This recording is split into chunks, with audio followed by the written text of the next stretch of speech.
credit card debt or credit card payments in the time of coronavirus. What is your advice, my love? Because I saw another financial advisor on a TV show, and she said that cash is king right now. Keep all of your cash, put everything on credit.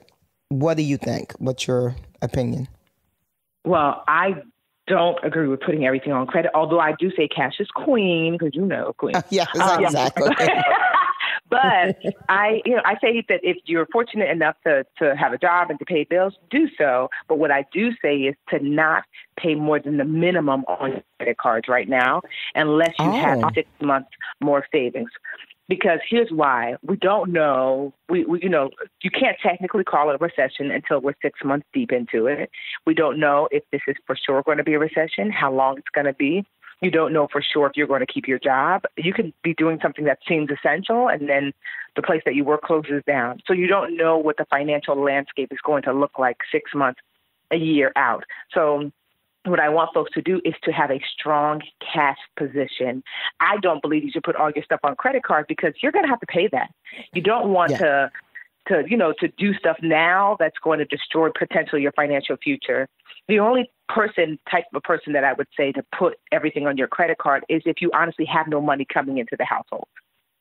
Okay. Like if you're like the unemployment is not enough, you're not working and you have to feed the kids. Understandable. But why jump to that first?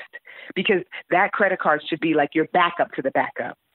So for now, just pay the minimum to your credit card. So let's just say your credit card, normally it's $20 a month for the minimum, but you were giving it $100 to pay it down. Give it its $20 and put that $80 into an online-only savings account for your emergency fund.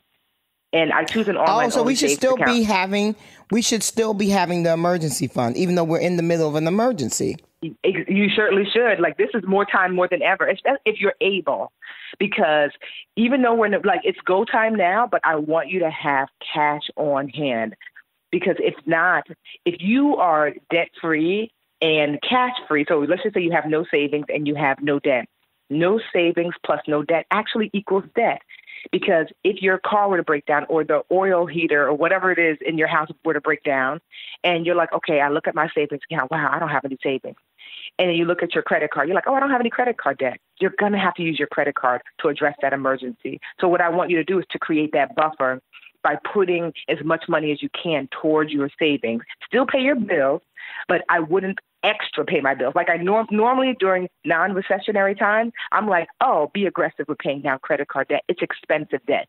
Typically the interest rate is double digits, so 20%. So pay it off, but not during times like this. I want you to pay yourself into your online-only savings account. So that way you could, one, earn higher interest, and it makes your money inconvenient, because the transfer back to your checking from that online-only savings account is a 24-hour to 72-hour wait. So save if you can.